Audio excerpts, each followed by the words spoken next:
একটা কথা কি জানো তো, প্রিয় মানুষটাকে জড়িয়ে ধরার মধ্যে যে শান্তি আছে সেটা হয়তো অন্য কিছুর মধ্যে নেই। ক্ষমা বারবার করা যায়, কিন্তু ভরসা একবারই আসে। প্রত্যেকটা মানুষের জীবনের গল্পই আলাদা, কারণ আমরা সবাই আলাদা মনের মানুষ, তো তাই। কি জানো তো, ভাগ্য আর মানুষটি যদি সঙ্গ না দেয়, পাশ দিয়ে চলে গেলেও তার সাথে দেখা হয় না, ইচ্ছাটুকুও থেকেই যায়। আমাদের সবার চোখেই এমন একজন থাকে যাকে দেখলেই এক অসম্ভব শান্তি অনুভূতি হয়, অথচ এমন অনুভূতি কেন হয় তা হয়তো আজও আমরা জানি না। যতক্ষণ বেঁচে রয়েছো শিখতে থাকো, কারণ অনুভূতি জীবনের সবথেকে বড় শিক্ষক। আর আমি বিশ্বাস করি যে যদি কেউ কিছু পাওয়ার উপযুক্ত হয়, তাহলে কোনো শক্তিই তাকে বঞ্চিত করতে পারবে না। কাউকে নিয়ে যদি কথা বলতেই হয়, তাহলে তাকে আগে শুরু থেকে শেষ অবধি জানুন, তারপর আলোচনা কিংবা সমালোচনা করুন, কিংবা অর্ধেক জেনে নয়।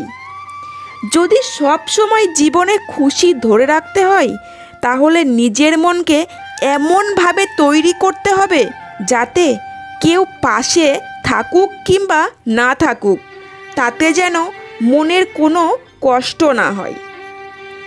যদি কোনো সম্পর্কের সমালোচনার চেয়ে অপমান বেশি হয়, তাহলে সে সম্পর্কে না থেকে বেরিয়ে যাওয়াটাই ভালো।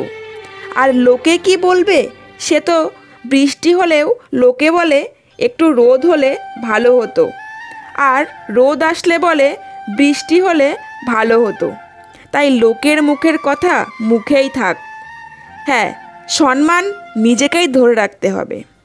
তুমি নিজের অনুভূতিকে গুরুত্ব না দিয়ে যাতে যত বেশি গুরুত্ব দেবে, সে তোমাকে তত বেশি অবহেলা করবে। যখন বুঝবে তুমি নিজেই তোমার ভালো থাকার কারণ, তখন কে গেল আর কে এলো কোনো কিছুতেই আর যায় আসে না।